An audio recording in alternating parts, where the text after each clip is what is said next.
Welcome back to my channel. Thank you for being here. If you haven't already, make sure you like and subscribe and hit the notifications because let me tell you something. I have been on the ball with these videos because I want to make sure that I get as much helpful information I can to you to help you with preparing to pass your exam. So today we're going to be talking about something that gives a lot of people test anxiety. But you know what? This is a safe place. Don't feel discouraged. We're going to get through this together. So we're going to be talking about today's standard deviation, z-scores, t-scores, and percentages. Oh my. All right, so it's going to be about 13 slides, so just be prepared, have your paper and pen, and let's get to it. The normal bell curve shows how things like IQ scores or heights are typically distributed in a population. Most people cluster around the middle, which is average, with fewer at the extremes, very high or very low scores. It helps psychologists understand what's normal and predict how likely outcomes are.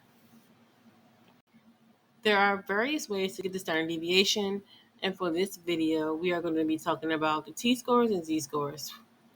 These methods allow you to arrive at standard deviation within the context of a normal distribution or when working with sample data. And also, not to mention, we're going to be talking about the cumulative, also percentages as well. What is the standard deviation? Also known as probability bell curve. In a normal distribution, the mean is 0 and the standard deviation is 1.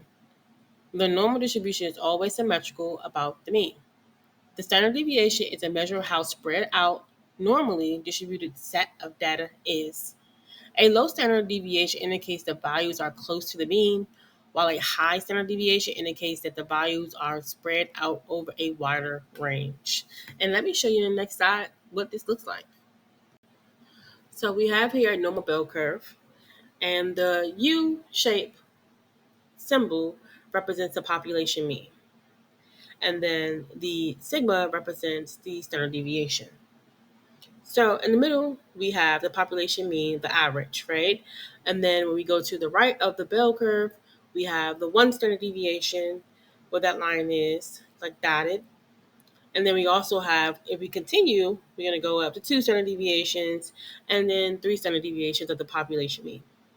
Same thing we would do, we go backwards, right? We will have one standard deviation, negative, right, of that population mean, and so forth, all the way from 2 to 3. So standard deviation is commonly used in descriptive statistics. And if you're not aware of what that means, let me give you a brief explanation. Descriptive statistics are essential for summarizing data in a meaningful way, making it easier to interpret and analyze. Right? They form the foundation for advanced statistical analysis and are crucial in various fields such as business, economics, medicine, and social sciences. I have listed here 5 important usage of the standard deviation, and it's used when comparing variability, identifying outliers, confidence interval, normal distribution, hypothesis testing. If you need to pause it to look at the brief descriptions underneath, feel free to do so. Drum roll, please. What is a z-score? A z-score, also called a standard score, is a measure of how many standard deviations below or above the population mean a raw score is.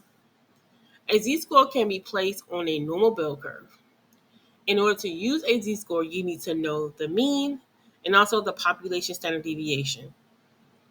You use a z-score when your population sample is above 30. Here are some other ways you would use a z-score, right? If you are comparing individual scores to average, standardize different data sets, identify outliers, analyze normal distributions, calculate probabilities. And once again, if you need to pause to write down the information with the brief description, be my guest. Are you still here? I hope you haven't left yet. But we are almost done. And I hope the information has been helpful and not overwhelming. So now we're going to talk about when to use the t-score. We just talked about the z-score, right? Use the z-score when your population sample is 30 and above, right? And we also talked about with the previous slide when you would use the z-score. So the general rule of thumb, right? The t-score, you use it when the sample is below 30, right? So this just means that you have not gotten a lot of population samples.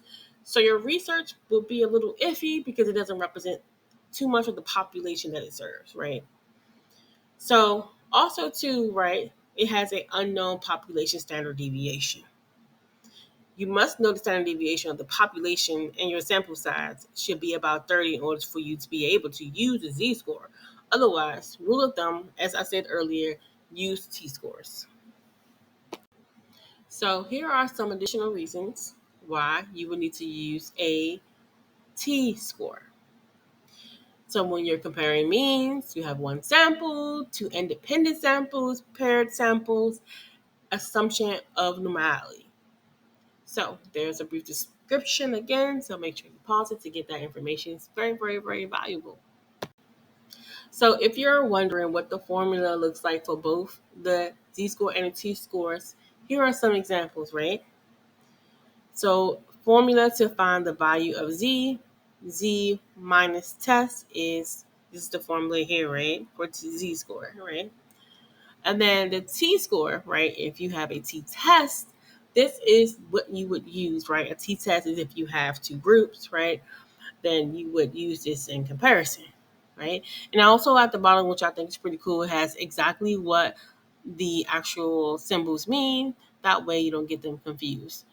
So keep in mind when you're taking the exam, you shouldn't have to be writing down these equations, but they're good to know just in case, right?